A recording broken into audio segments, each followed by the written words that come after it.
Hi, everyone, and welcome to our second Taking the Lead livestream.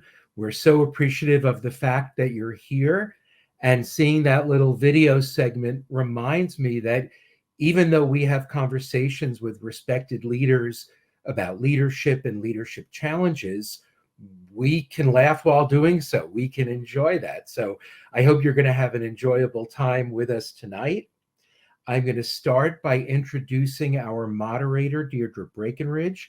For those of you who don't know her, she's the CEO at Pure Performance Communications. She's a storyteller, executive media trainer. She's a marketing expert. She strategizes with brands and professionals about engagement, conversations, and marketing influence. Now, officially, that makes her a consultant. I think of her as a marketing, PR, social content, digital, what have I missed? Media Sherpa. And she is the author of 7 business books. So, Deirdre, please join us. Hi, Ken. Thank you so much for the wonderful introduction. It's great to be with you. And it's great to be with everybody tonight. Thank you for being here. So we're going to be talking about curves ahead and how to lead through this great resignation. And Ken, what do you say before we bring our other 2 friends in? We do a little bit of housekeeping. Sound good? Sounds good. Okay. So you're either watching this broadcast on Twitter, you might be on LinkedIn, or maybe you're on Facebook. Wherever you are, comment, give a shout out, ask a question. We will be curating your questions for the end of the live stream. So at about 10 to 8, we'll be looking for those questions and answering them. And if you're on Twitter, then you can always tweet to @Ken'sViews. And we have Megan in the green room, and she is watching Ken's Twitter feed. Okay, let's bring in our friends. So I'm inviting in Wendy Lund and Sabrina Horn. Hi there. Hello, ladies. Hello. Hi, everybody. Well, I think it's time to give some more formal introductions for the 3 of you. Now, everyone, I'm only giving the highlights of these rock stars here, so please connect with them on LinkedIn. You can learn so much more about them. Starting with the man of the hour, Ken Jacobs. He's an experienced consultant and certified coach. He's the principal of Jacobs Consulting and Executive Coaching. And for 10 years, his firm has been helping agencies to grow and manage their business, improve client services and relationships, and also to enhance staff performance. And he does this through his consulting and training programs. In addition, Ken is an executive coach working with C-suite executives to managers so that they can achieve and surpass their goals. Prior to launching his company, he worked for several PR agencies in management and senior leadership positions, including Ogilvy and Marina Mayer. And Ken, not only is he the host of the Taking the Lead podcast, he has a Taking the Lead column with the Public Relations Society of America, their Public Relations Tactics magazine. And next, Sabrina. Sabrina is an award-winning CEO. She's a communications expert, and she is a C-suite advisor. She is also the author of a new book, best-selling book. I'm reading it and loving it. It's called Make It, Don't Fake It, Leading with Authenticity for Real Business Success. And Sabrina spent 25 of her years as founder and CEO of the Horn Group. And that was an iconic tech communications firm that she then sold to Finn Partners in 2015. Now, today, she is still working with those C-level executives. She has her own company, a bespoke consulting firm, and that is Horn Strategy. And of course, last but certainly not least, is Wendy Lund, SVP and Chief Communications Officer at Organon. Organon is the largest women's health organization in the world. And Wendy is responsible for overseeing all of their global communications and related advocacy. And before Wendy joined Organon, she was the CEO of CGI Health, which was a full-service integrated healthcare communications agency. She created and carried out a vision of excellence and earned numerous awards, including Best in Class Communications Company. She's had a 30-plus year career, and it has been focused mainly on women's health. As a matter of fact, she started in the nonprofit sector. She was vice president of marketing at Planned Parenthood. Well, certainly have quite the group of experts here. And before we dive into our conversation, maybe we can just set the landscape a little bit so we're all on the same page about the big quit. There was a report that came out, the Work Trends Report, a Microsoft study. It was conducted with 30,000 global workers to find out that 41% of them were ready to hand in their resignations. 54% said that they were overworked, and 39% felt that they were exhausted. One last statistic, the US Department of Labor stated that in April of 2021, 4 million workers quit their job. That's 1 month, and that is quite a spike. So with that said, let's start this discussion so we can help those leaders out there to navigate during this time. And Sabrina, let's start with you. What can leaders do to protect employee retention during the big quit? Right. Well, first of all, thanks both of you for having me. It's wonderful to be here and to also be with you, Wendy. I've been thinking a lot about this topic, and I think the first thing we just have to do is accept it. And I don't want to call it the great quit. I just want to call it the great blender because we're blending all sorts of different ways of working and all sorts of different people and styles of working into the new world of work. And I think the sooner that we just embrace that, the sooner we can move on with things. I also think that if there was ever a time to push the reset button, it's now. And I have something that I call the 3 V's, values, your core values, your value proposition, right? And then your vision. And you want to make sure that those 3 things are still in alignment. Like, do your clients, your customers, do they still want what you have to offer? Or is it a different version of that now? And is your vision still motivating? Is it still inspiring? And have your core values, they're probably still the same, but maybe they've shifted a little bit. And so I think, like, this is not about changing a couple policies. This is about taking out a clean sheet of paper and maybe even starting over. And that's okay. Because it's a brand new way of working. The third thing clearly is a variable workforce, on steroids. I do think that agencies can still create a place of belonging and a home for their employees, but I do think that agencies need to try a bit harder and really make a concerted effort. You can't just strap that on and suddenly be empathetic.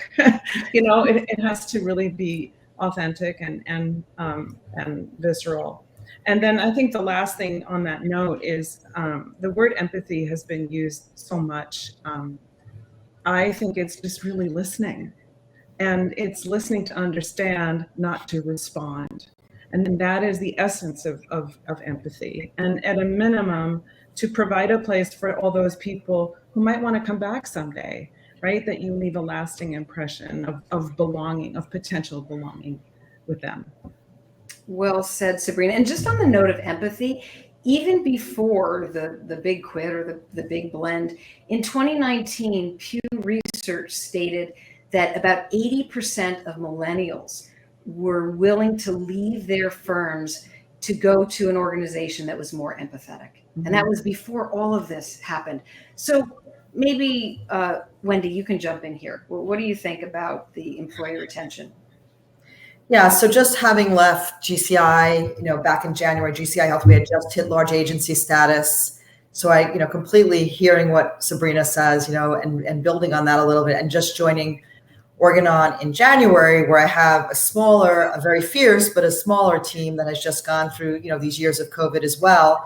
I think at the end of the day, and I've kind of subscribed to this my entire career, it's really around management from the heart. You can be successful managing from the heart. And, we have seen this through many crises, right? Through 9/11, through recessions, through Hurricane Sandy. I mean, there have been a lot of things that have hit us, especially here in the Northeast, and we've weathered through them. And in many times there are people that manage in a more callous and cold fashion. And then there are others who, really dig in and try to understand what's happening with their folks and to retain those people and to be able to use them to recruit more. Obviously, we're in a very acute situation right now where it can't just be the top brass, focusing. It has to be at every level where we're focusing right down, into the, as I would say, like the people on the floor, the people at the top, everyone needs to be playing a role here. And, to me, there are three things that I think we can really focus on. One of the biggest shifts that I've seen is that people really want to focus on a purpose. They want to wake up in the morning and know why they're here, and know what they're doing and why they're doing it and who's benefiting from what they're doing, so that they can kind of go to bed at night and then they wake up the next day and they know that they're, again, focusing on something they care about and love. And I think I just came off a big conference this week where people came together to talk about healthcare communications. And that was a big theme that rode through it, which is purpose, purpose, purpose. Why are we here? And you can't just bolt on a purpose. It has to start at the inner core. It has to start at the top and really work its way through. The second is, and I think this is coming from the healthcare communication side, as a lot of pharmaceutical companies are beginning to welcome people back, what are the flexibility going to look like? People have gotten very used to working from home, being on meetings all day from 7 a.m. to 7 at night. This is why they're exhausted, right? They don't take breaks. And now we're looking at commuting again. In the New York tri-state area, especially in other cities, commutes can be over 2 hours each way, 2.5 hours. So, having managers that are going to embrace this whole idea of flexibility, a hybrid environment, understanding that people may not come in, that people may have problems with their childcare, that people may have challenges around their children potentially, unfortunately getting sick. People are going to have to be very, very open-minded. In some of the more conservative industries that, some of us work in, there's going to have to be a whole new way of working. I don't think we've seen the end of this. We're going to have to embrace a whole new way of working post-COVID. And then finally, Sabrina talked about a topic that's near and dear to my heart, which is empathy. And empathy is not just about patting someone on the back and saying, how are you feeling today? Empathy is really about getting into the head of that person, having compassion, being kind, understanding what they're going through, and then trying to visualize that for yourself. And then either listening, as Sabrina said, and I totally agree with her, that sometimes it's just listening and not responding and saying, okay, I hear you. But other times it's about really trying to understand what people are going through. And each person has their story through this environment and this period. And empathy it's a lot of work, because you have to hear them, see what they're going through, feel that, and then respond accordingly. And it's very customized and it's very individual. So, for many corporations and many industries, they are going to go through a massive transformation and sea change in order to keep these wonderful talents that have, grown up over the last umpteenth years, so they don't go off to somewhere else. Absolutely. So on the empathy note, just studying millennials, the trust has to be there. And I'm sure it's with all generations, but I did notice when I did a study on millennials that they said, even if somebody turned around and tried to be empathetic, that if there wasn't a relationship or some kind of vulnerability from a leader or somebody that they looked up to, that they would just say, no, I'm fine. It's okay. So that empathy really is built on the trust. So all great points, Wendy. Ken, what do you think about retention? Well, it's okay. I'd like to thank our two guests tonight. I've admired them both for some time as leaders. I can't say enough good things about Sabrina's book. It is just right for our times.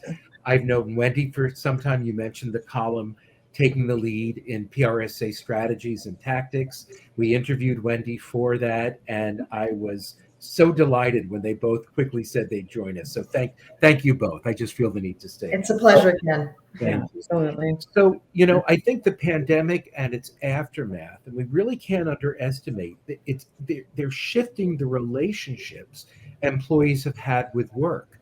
and what they expect from the workplace. I don't think we've ever seen anything like it. It is seismic. And if it hasn't affected your organization yet, it will.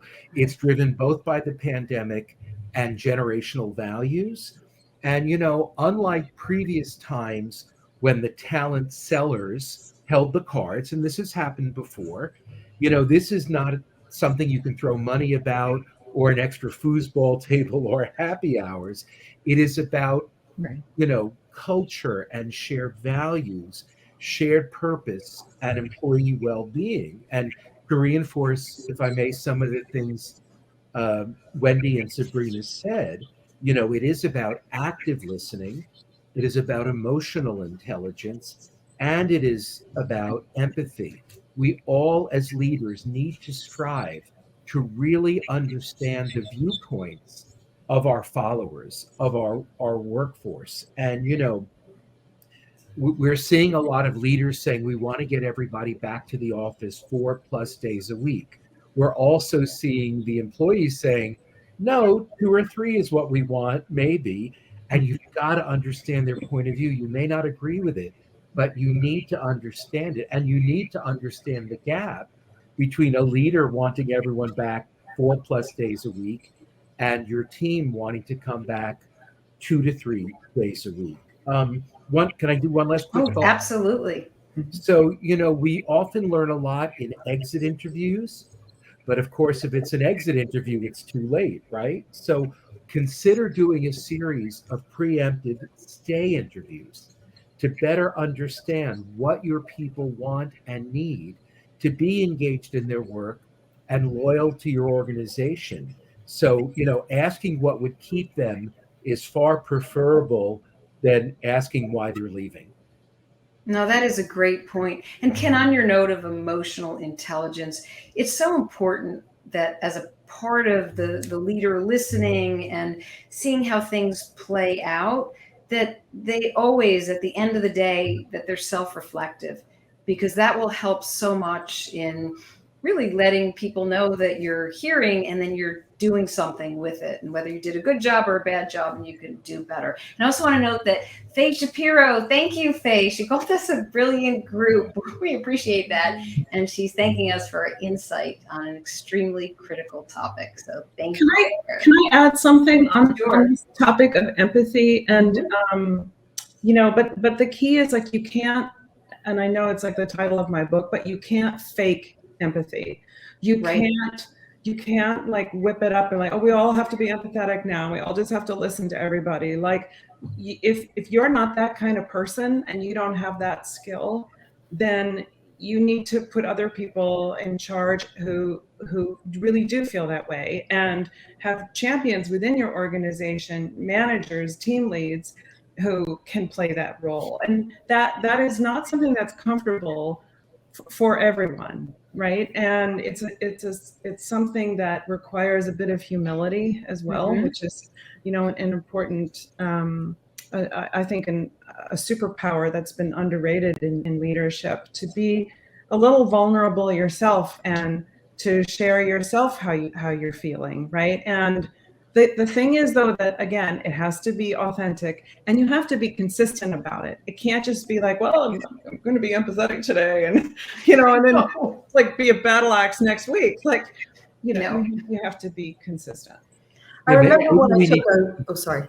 No, go ahead, please. I was going to say, I remember I took a graduate class once, and don't ask me why this was part of it, because I got a master's in history, but they taught us the difference between sympathy, which comes fairly easy for people, right? You're sorry that something happened, versus what you're saying, Sabrina, which is empathy, which is, if you're caring, they will come, right? If you really can feel it. And I agree with you that for some people that does come more easily, and for others it may never come at all, and that's okay. If you can find the right circle of people to care and to dig in and help people who may be struggling and burning out, etc., then or having emotional challenges with anything they may see. Anything could happen right now. You don't understand. You're not you, Sabrina, but we don't understand every little thing that's going through people's head.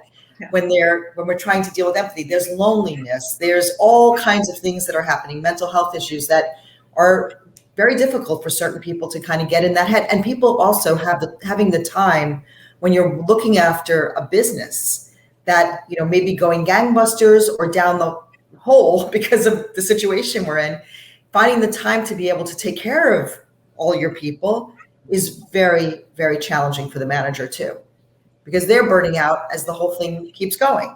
Mm-hmm. So Ken, I'm sorry, I didn't mean to. No, it's fine. You know, I think for me, it's almost as if the very notion, the very definition of empathy is that it has to be authentic.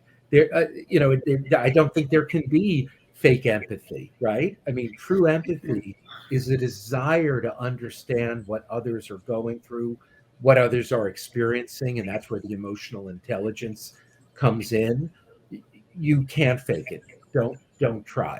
You've really got to either learn to be empathetic, and in the meantime, as was suggested, have others in the workplace who are truly empathetic. Though I do think ultimately, if people don't feel that coming from the top, that throws people. That does make them question, is this the place for me? So I think it's really got to be learned. I think also it's recognizing what level of empathy you operate on, because there are 3 different levels. You can have cognitive empathy, you can have emotional empathy, and compassion empathy. And compassion empathy is the highest level, where you have such a deep understanding and a relationship with that person that you can help them with a plan to move forward, where cognitive empathy is just recognizing and adjusting yourself or your tone or what you're saying because you know they're having a really hard time. So as a leader, knowing how you operate, if you can operate, or if you need somebody else to operate a certain way, that's also important. And I did see a comment, Ken, going to your stay interviews, that this LinkedIn user says it's best if they're performed by employees, supervisors, and not HR. So just a comment there. Oh, and we have somebody saying, great panel. And I'm so happy to be able to join from Tokyo. Well, welcome. Welcome from Tokyo. That's awesome. Okay.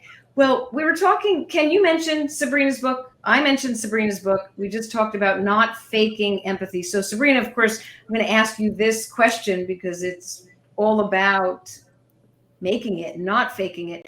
During these times, what can you tell leaders so that they can make those choices if there are really tough moments where they think they might have to fake it, they can pivot and make it? What would be your advice there? Yeah, I mean, I think it comes down to dealing with fear and change.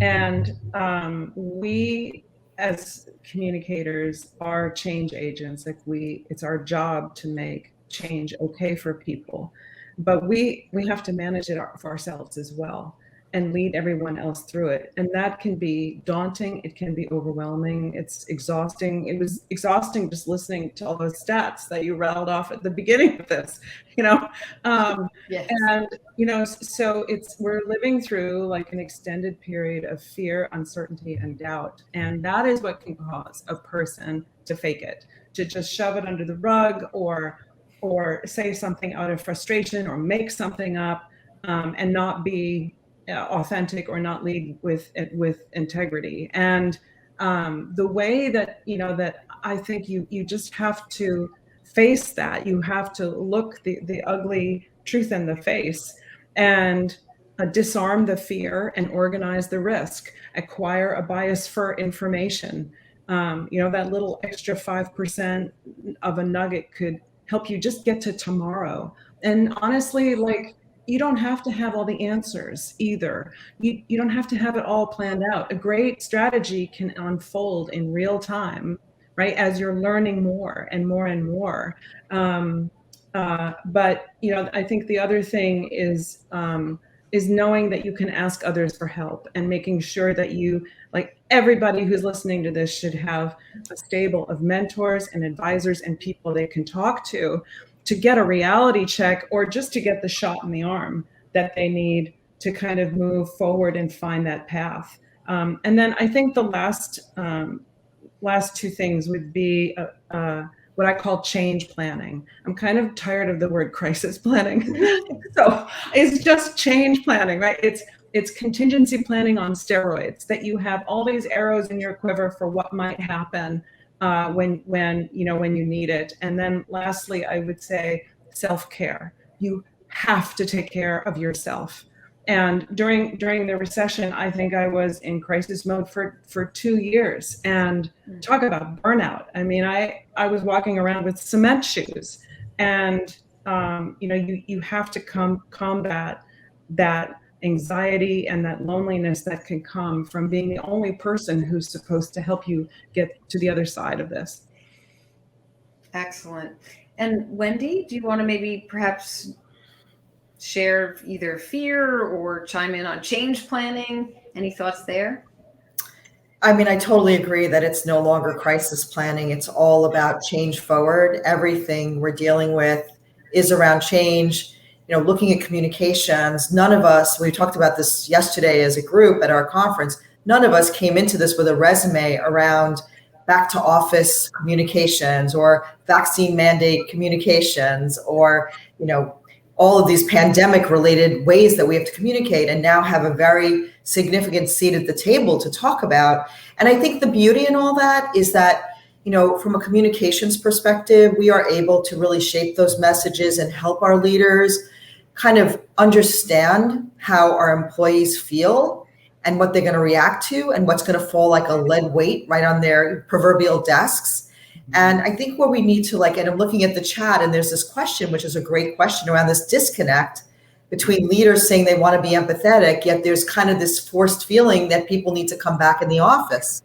And what leaders, I think, are thinking is that, well, it used to be 5 days, and now I'm letting people work 2 to 3 days, and I'm giving them a hybrid environment. So this is a good thing. And I think employees, the disconnect is that I need to know that I can work from home when I need to work from home because I have child issues, or I have parental issues, or I have my own issues or commuting issues, et cetera. We're going to have to create a way to get through this gap that exists and bring it together in some way. It's not going to happen overnight. We're going to go through another transformation. We're still in the middle of COVID, where there's still a lot of fear and there's still concerns, even if people are fully vaccinated. So I don't think the jury is out on this story yet. But if we can adopt a common way of working and thinking and feeling, which, in my view, should have been adopted many, many, many years ago, to Sabrina's point, we'll get there. I mean, for me, it's pretty eye-opening to see all these words and all these things come up now when these are things we should have been doing for the past 20 years. But I'm glad in some way, and I hate that it's COVID that got us here. I'm glad that we've gotten to a new way of trying to work with our teams and our staff and with each other, because something had to give. Yeah. We were operating on all cylinders, and people were going to burn out regardless of COVID or no COVID. Sure. Ken, you're nodding your head. Any thoughts? Yeah, well, first going back to Sabrina's point, I think followers have always been attracted to and followed authentic, engaged, courageous, and confident leaders. And I know Sabrina and I, we've talked about the fact that when a leader is faking it in any way, it's due to some fear deep down. So while they're faking it, that fear is coming through, and that's turning off their followers. It's making their followers not want to follow them. So we've got to harness that fear, work through it, walk through it, or better yet, because I don't even like thinking about the things we don't want. I always say when I coach people, I'm not going to coach you out of fear. I'm going to coach you into courage, into confidence. Let's talk about, let's articulate the thing we all want. You're called to lead. You were called to lead. And I really believe this in March of 2020 through June of 2020, for a reason. And you're called to leadership now. We may not understand the reason why, but you've been called to it because you're probably capable of it. And the issue of fear and vulnerability came up. I don't think a leader should show fear. That's why you have a spouse, a friend, a peer group, a coach, you name it, a dog, a cat. That's where you show your fear, but get your game face on, because if not, people won't follow you. But it is okay to be vulnerable, I think. It is okay to say, folks, We are writing this playbook as we go. I'm not sure precisely, but I think this is the way to go. I think this is the strategy. I think this is the path, and I need you in the rowboat with me. So I think that kind of vulnerability creates an energy that your followers do want to follow. So, Yes.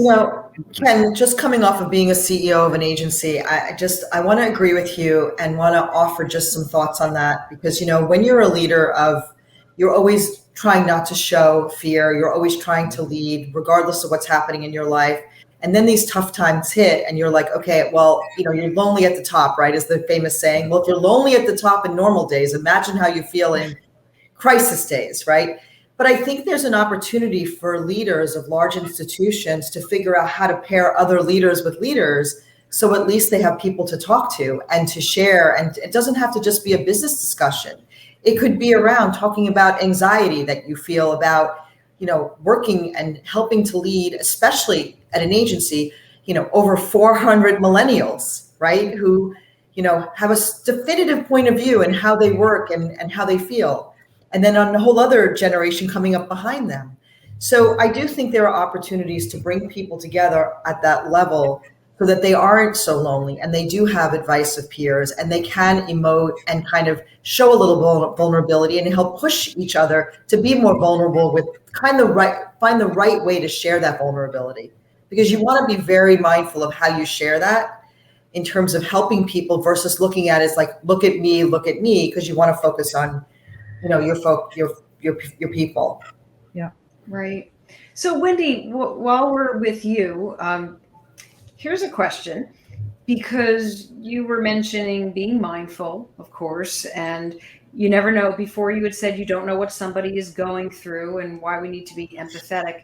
And because your organization, Organon, is very much focused on women's health and having better lives and their families and their communities, what goes on the inside, or how do you view wellness and self-care, or even what you do for yourself? Yeah, so our vision is creating a better and healthier every day for every woman. And in the spirit of what Sabrina said, we just launched June. So we're only around 4 months and 3 days. And it feels like longer, but it's not. And when we launched, we did it on a platform of listening. And the reason why is we did a significant amount of research, and this research was done with employees, with women, with all investors, nonprofits, et cetera, et cetera. And the one thing we heard loud and clear, especially from women, is that people are exhausted. They're exhausted, and especially from the women. And of course, launching as a pharmaceutical company, the thing that we heard loud and clear is, don't talk at me. I do a lot of talking. No one's listening to me. Listen to me. So we adopted this microphone as our symbol. It was we have 140 markets organized in 22 clusters and countries. And we said, let's create this microphone. And it became our symbol of listening. And as a company, we launched, and this kind of leads back to your question, we launched more than a company. It wasn't just a financial transaction. We launched a commitment to listening to women. And at the center of that, our people, our employees, were the number one reason we were to be. We have 10,000 employees. How do you launch a company? How do you engage them during COVID? I mean, how do we do this? And we're one of the few pharmaceutical companies that did launch during COVID and have quite a bit of experience. The one thing we have said to our employees loud and clear is that we want you to take care of yourselves. So coming out of this launch, it was super exciting. We launched this only women's health company of its kind, really dedicated, a very strong purpose, an amazing vision. Everyone's in it together all over the world. We blew up LinkedIn. Everyone was talking. We ripped the Band-Aid off. We let everybody kind of get out there and speak their mind and tell their truth. And then, then it gets to a point, okay, are our people starting to burn out? Because we've conveyed a lot of the processes over from a much larger pharmaceutical company as we spun off. And, we need to make sure we're streamlining that. So in the month of August, it's Health and Wellness Month. We were very, very, very directed and focused on our internally saying to people, take your time off, do things that are right for you, exercise, eat healthy. And all of this is going to be embraced and rewarded versus oh, that person just took off time to do some exercise. So I think people really got some of their headspace back in August. And of course, a big part of our business is outside the US. So, a lot of our team members take vacation in the month anyway. But that was a big month for us to take care. And that is something that's top of mind for us based on our values and the way we care so much and so deeply about the people who work at Organon. Can I add something? And I maybe it's the elephant in the room, or maybe, I don't know. I think I've talked to a few agency executives, and there's this thread as well, which is, okay, we have to be empathetic, and we should have been this way a long time ago, and now we're swinging to the other end of the pendulum, but we still have to run a business here. We still have to turn a profit. And how do you achieve the balance between this new world of work and the spirit in which it needs to be created and managed, right? And still running a profitable business. And that's what's so complicated, right? That is how do you actually do that? And for each agency, and each company, each client, it's different. But I do want to make the point that it's showing empathy and understanding does not mean coddling. It doesn't mean misery loves company and that everybody's complaining, and that's not a productive environment, right? And so it does have to be handled carefully, because we still have clients to serve, we still have a number to make, we still have pitches to go out on, right? But boy, doing all that in a different way really does mean pushing the reset button and thinking differently and hiring different talent. Yeah, I agree. It just came over from the agency side. Now I'm in a pharmaceutical company, so two similar industries, but very different workings, same sector, but very, very different industries. I think what, just to go back to GCI Health, and I'll just, I don't know if my colleagues would agree or disagree with this. I think what we did, though, was we created a very mission-driven agency. So first of all, people don't go into healthcare communications because they don't care. Usually you go into a healthcare communications role because at the center of it, you're helping people, okay, hands down, in some way, shape, or form. So people really, really like that. And that's why a lot of people get into the business, because it's highly regulated and you have to kind of live through that. But at the same time, you are helping and you are learning and you are doing. We also adopted a lot of campaigns. They were all done through sweat equity. Nobody was investing in us to do this. We did things about putting patients at the center. We did a whole huge campaign for 4 years around, women and their health and how they didn't take care of their health. So we really tried to work together as a leadership team to inject tremendous purpose and mission into it. It's hard when you say don't coddle people, because you do have a lot of young people. And I think the empathy and the coddling kind of like where do you draw the line, Right. And many of us, and I'll just say this for me, have kids who are the same age as the people who are working in the agencies. And I know I coddle my own children. I was a helicopter mom. I was constantly like, what do you need? How you doing? And I still do it. And my kids are in their mid to late 20s. So a lot of it is the way we're trained as managers with our own children and our own lives. But I totally agree with you, because when you do over coddle people versus being sensitive and understanding of people and trying to help them, you don't help them in terms of advancing their own careers and their own skills. And you want, at the end of the day, to create a generation of people that really understand strategically what they're actually doing and how to execute things, and to do things so that they feel really good about the work they're doing at the end of the day. And yes, so that that company can be profitable. Right. But I would be very careful, because I hear a lot of leaders who talk about worrying about coddling. And for some of them, it's an excuse to run things the old way and lead the I agree. old way. And we simply cannot, not when you hear all the feedback. According to Robert Half, which is a big global talent and HR company, 70% of employees want employee well-being programs, and 47% want DE&I programs. Right. We cannot ignore that. No. In talent sellers market, we've got to be cognizant of what they want. So I won't go into detail, but I know Weber Shandwick has a program called Juice, which addresses some of this. And Weber Shandwick is a bigger agency than many of the folks, watching tonight. But I think it's always good. You can look at large organizations and then scale it down for your size and, make it work. Water and Wall, which is a financial communications firm, they closed the week before Labor Day to promote healthy work-life balance.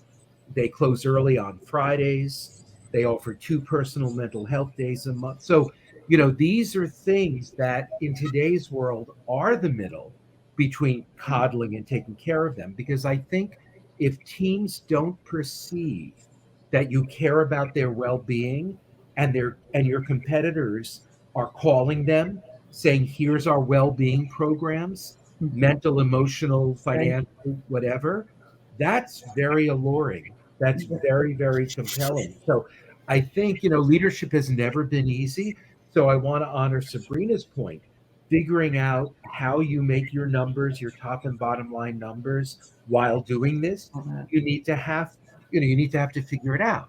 That said, when you are offering that and your teams are engaged and they are motivated and they're loyal, that is going to help you, I believe, grow the business. And that is going to help you, achieve those numbers. One last thought that I think also Sabrina said, but you must take care of yourself as well. There's a reason when we're traveling, we put the oxygen mask on ourselves before helping our traveling component, right? That's very real. Yeah. And, you can't serve others, you can't support others in their well-being until your cup is flowing. So fill that cup with what you need for refresh, recharge, whatever that means for you, and honor it and own it and model it. Because if you do that, then your teams will do that as well. I think that's good for everyone. Yes, agreed, 100%. 100%. Well, what's interesting is that there will be 5 generations in the workforce in 2025. And, I'm a Gen Xer right here, and growing up in the agency world, it was no shock that you couldn't leave for a day. You had to be there. You couldn't take vacation when you wanted to. And if you were on vacation, you would be on the phone. And that, as an agency owner, it was the same thing. Today, millennials and Gen Z, they don't work. They don't live to work. They work to live. And I think it is going to be a very big balancing act because, of course, leaders want to have profit, but it is part empathy, it's part inclusion, it's part flexibility, it's their adaptability. And something tells me, Ken, now I'm going to point at you, a lot has to do with leaders stepping back and training their managers. And what's training going to look like? Because we can sit here and talk about all of this, but I think it goes into training people so they know how to handle situations. So what do you think about training in these times? Well, I think partly is that maybe training is shifting. And while there's always a need to train people to be good at their jobs, especially good practitioners, in the PR and communications and marketing space, I think there's going to be greater attention given to and value given to leadership training. As you can imagine, I'm very happy about that. I'm not at all unhappy about that. The renewed emphasis on helping all of our leaders at multiple levels become better leaders. Because, in reality, if one of the definitions of leadership is using your leadership energy, your influence, to get the outcomes that are best for ourselves, for our companies, for our clients, people can lead at multiple levels. I've known senior AEs who were amazing leaders because of that influence, empathy, a lot of the things we talked about tonight. I've known EVPs who couldn't truly lead their way out of a paper bag. So I think it's a very good time for that. And what I'm hopeful about is that I think the generations you've mentioned, the younger millennials and Gen Z, they want professional development. They want leadership development. and they expect their organizations to give it to them. So I would say for any heads of any organizations out there, if you've been thinking about implementing training, expanding training, growing your professional development, considering executive coaches for your leadership team, it truly is the right time for that. And I believe passionately you will get ROI from that. They will get ROI if they're willing to do the work, and the people who report to them will get tremendous ROI. I think one of the issues that the agency world is going to be facing right this minute is that the agency world, I worked in the agency world 23 years. I think the world that we know might be obsolete.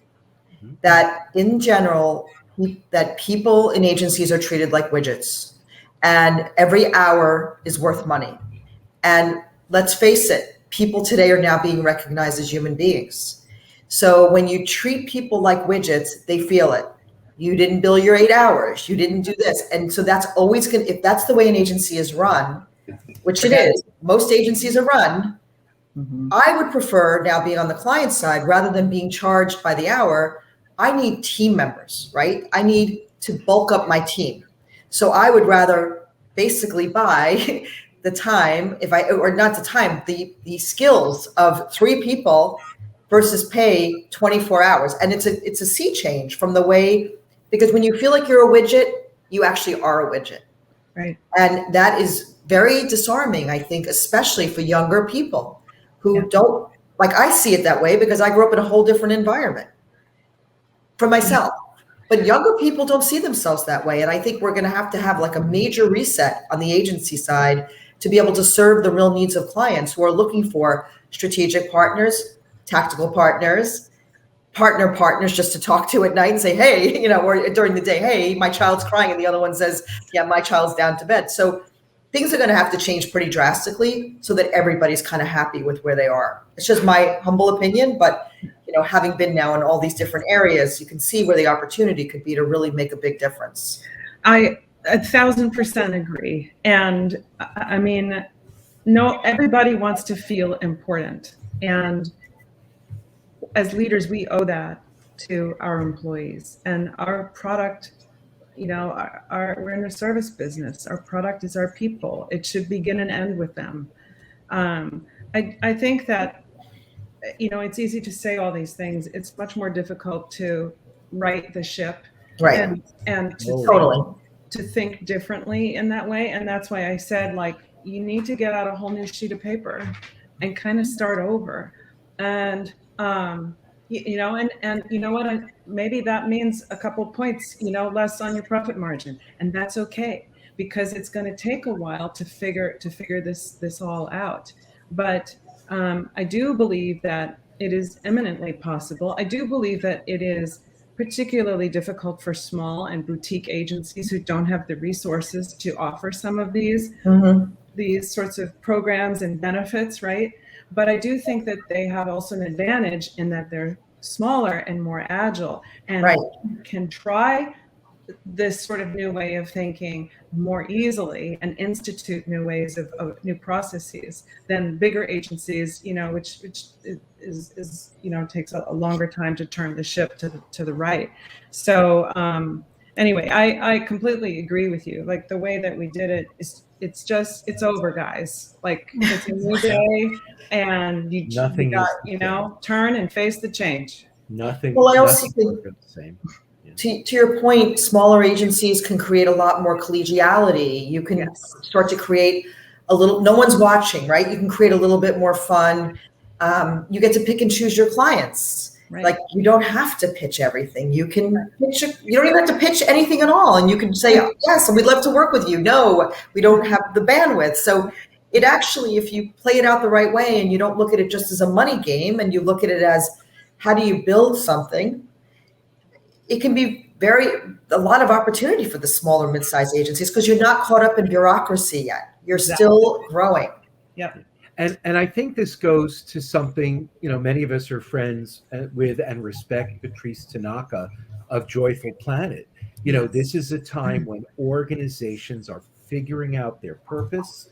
and where employees, I call them team members, are figuring out their purpose, and they absolutely want to feel that connect. You know, we used to talk about values, but now it is about purpose, which is very, very real. So as organizations look at their purpose, determine it, and then articulate it and communicate it, those with that shared sense of purpose will feel more at home, more connected, more engaged. They're going to want to be there. It goes back to, well, you both said, but this is the time, I think, deep examination of what my organization is about, what are my team members about? And I think it's okay to say, what do I want as a leader? What's meaningful for me as well?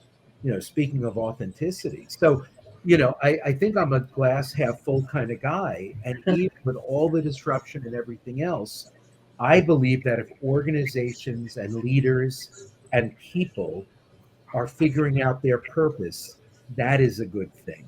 Yes. That is a very good thing. Yes. When I interviewed Patrice on my show, Women Worldwide, I remember talking about purpose. She came on twice. And the second time when we talked about purpose, if you really can find your purpose, that becomes your competitive edge. That's such an advantage. So I want to point that out, and thank you, Patrice, if you're out there. Also wanted to mention that our friend was Michael G. in Tokyo. So I want to say that, and also a hello to Jerry Corbett. Hi, Jerry. He was on. I'm not sure if Jerry is still there. Well, I am looking at the time, and real quickly, it can't be. It flew by. Before we try to find some audience questions, let's just do a quick round robin on any key takeaway that you want to share. So let's start with Sabrina. Yeah, I mean, a key takeaway, like, listen, folks, like, if the journey is supposed to be the reward, then let's make it a good one, you know? And now we have a huge opportunity to do things better and to maybe do them right, and certainly to do them differently. Great. Wendy? Totally echo what Sabrina said. It took a long, long time to get here, and a little shocking that it took so long and such an arduous and horrible way we got here. But like, let's stick with this path and do the right thing. And let's not get back on that other path. Let's stay here and just make it better and better for employees, for ourselves, for our businesses. Like, you can have a kind business and still be very successful. Yes. And I think we all need to remember that. Kind business. That's a good one. Ken? Yeah. Well, my last thought is, as a leader, you must take this seriously. If the great quit, or the great Barry Rafferty, who many of us know, she calls it the great reshuffle, you know, whatever you want to call it, take it seriously. If it hasn't affected your organization, it will. And I do believe that if you consider some of the steps we've shared tonight, you may not be able to keep everyone, but I think you've increased your chances of keeping some of your best and brightest. And we didn't even get to this tonight, attracting more best and brightest, because the agency world, the PR world is so robust right now. And I think they're recognizing the value of PR and communications. There's a lot of work out there. You need those wonderful human beings to execute. So. Very good. And I'll just say that if you really listen, you will learn. And from that, you will all grow together, and let flexibility and adaptability be a thread that keeps those three very, very important parts with you, and you can navigate anything. And allow dogs into the shot. I know. I'm so happy my dog did not bark for an entire hour. I know, mine too. I'm surprised I don't have somebody crying at the door. Okay, let's see if there are any audience questions. Oh, and Jerry confirmed he's still watching. Awesome, Jerry. Thank you. Thank you for sticking that out. Oh, and I see Amy Santoro says purpose needs to come from the bottom up, engaging employees. Excellent. That is so true. So questions. I'm looking for questions. I can find a question for all of you. So here's a question.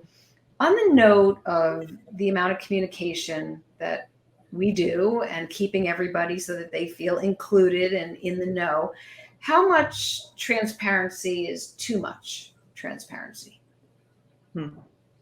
That's a hard question. Well, how much transparency is too much transparency? Yeah, if there's too much transparency. Well, there are certain restrictions, right? That you can't disclose everything either for competitive or for legal reasons or because disclosing such information could be more harmful to the business or to your employees. But, there is that sort of integrity issue, right? You're reckoning with integrity a little bit, right? Like, I think if it's good for the business and if you have a moral obligation to disclose it, then of course, right? But leaders have to decide every day what's worth putting out there. When people are afraid, do they need to know every horrible detail? No, right? Because as Ken said, you have to put your game face on and you have to lead people forward. And maybe there's a different time and a place to share all of that when you're on the other side of it. Absolutely. But that said, and if anyone wants to email me, KEN@JACOBSCOMM.com, is that right? I have found research that goes to the point of organizations and leaders that are more transparent, the effect that has on loyalty, the effect that has on customer service and client service, the effect it has on the bottom line is amazing. And I came across some data that shows, and I think we have to take into account, the points that Sabrina raised, but often when we share, and this came as a surprise to me, it creates a sense of security among our followers. I was so blown away by that. Yeah. So I tend to lead more towards not sharing fear, but the inclination to keep it all within may not work for a number of organizations. And again, there's evidence that organizations beyond agency, beyond PR, where there is greater transparency, greater customer service, better bottom line. I mean, I do think that it's much better to be transparent than not to be transparent. Yeah. You just have to decide, what is in the best interest of the business in the moment, given a situation. Yeah. You don't want to harm anybody. Right. But I mean, I do tend to I overshare more than I probably should. And I think it did me so much good because I was open and I was honest and and then it's like, well, so then what are you going to do about it, Sabrina? and then you have to figure it out, but you draw people in that way. Yeah. Exactly. I mean, I think you can be direct, open, honest, but one thing I think we could also learn from is talking to people and actually understanding what they want to hear about, because what we think they may want to hear about may be something that they don't care about at all. And things that we may not think they care about, they may care about a lot. We assume certain things that people want to know. And sometimes that's not what's in their interest. Their interest is other things that we may not. So I think the listening piece, to go back to the beginning, is critically important to really understand what people want to hear about. And keeping those open lines is really important. That's why I think communications is about engagement, not messaging. And I always say, hope I'll get this right, communicate to understand, not to be understood, and listen to hear, not to be heard. And that can be a big changer for a lot of leaders. It's not understand me. I want to understand you authentically, right. And really listen to not to be heard, but to hear. So Jerry said something I want to point out in the comments. There's never too much transparency barring SEC regs, e.g. Facebook. So thank you, Jerry. And there was one question from Michael G. Let's squeeze this in. One of you can answer this. Here's his question. I sense a disconnect between leaders saying they want to be empathetic and responsive to employee needs on one hand and pushing for the return to the pre-pandemic norm with everybody in the office. What do you make of this? Well, I think this goes back to what I was saying before, which is that we're going to have to find some common ground. And I think during this period, this is not over. We're in a reset. This is going to continue to reset probably for the next 18 months, 2 years and beyond. And, leaders are coming from a place where they want people in the office. They want to innovate. They want to collaborate. They want that buzz that they remember from pre. And, employees are thinking about how they're going to be able to manage their lives and do calls on Zoom from 7 a.m. till 7 p.m. and commute in between. So there's going to be some kind of level of kind of coming together here. And I don't think we know yet. I think everyone's still learning and everyone's growing. And if we can all keep open minds to where this goes, leaders and employees alike, I think we will get to a place. And I'm like you, Ken, I'm always like, the glass is overflowing, right? Like, let's get this right. But I do think we have an opportunity to do that. And today is not the way it's going to be tomorrow and the next day and the next day. But we have to keep working at this to figure out where is that sweet spot so that everybody gets what they want. Well said. Well said. Well, we're at the top of the hour. Did you want to say something, Ken? Well, I was just that. Well, one of my purposes is to get back on Woman Worldwide twice, so I'm tied with the priest. Oh, you will be. And greetings, Wendy, you'll be on too. right, greetings to Michael G. Sabrina's already been interviewed. She's Right, coming out soon. We love Michael G. But I think, remember, as a leader, you've been telling your team for 19, 20 months, you're doing great from home. You're doing great. You're doing great. You're doing great. To now suddenly say, oh my gosh, we all must be back together because I want everybody back together. No. There's some dissonance in that. Your followers don't quite know what to make of that. So were you not being truthful? So I think if you're going to make the case for coming back, it's got to be about collaboration. It's got to be very considered, very choiceful, and it's got to be for reasons that we all want to be together, not just the CEO. Right. Right. And take a deep breath and listen to each other. Really listen. Yes. Because everyone's got their own, and this goes back to the empathy. Everyone's got their own story, their own experience, their own troubles. And we need to find a way to come together on this. And like I said, it's not going to be tomorrow. It will hopefully happen in the next few years. If the issue is going to be forced, if people start to quit because they're being forced back in the office, it's not going to work. Leaders are going to know that something is not right, and we need these people in the to work. So Exactly. I just, when people say return to work, that's the one term that kills me, because I'm like, people have been working double time. It's return to the office. I'm trying to get our vernacular all right. Yeah, Anyway, That is so true. Well, Janice Mesner, want to point this out. Excellent panel of leaders. Thank you, Janice. CFOs need to be on board with the new change. And that is a really good point. Definitely. On that note, we are going to conclude our panel and event, and want to thank all of you for participating, and all of you out there for watching and for participating. This was really great. And thank you, Wendy. Thank you, Sabrina. And of course, thank you, Ken. Yes. And we'll see you again soon. And thank you, Deirdre, for herding cats. What a brilliant job you did. Oh, thank you, Deirdre. Well, thank you. Thank you, Ken. My pleasure. Truly. Well, thank you all. Okay. All right. Good night, everybody. Bye, everybody. Thank you all. Bye. Bye.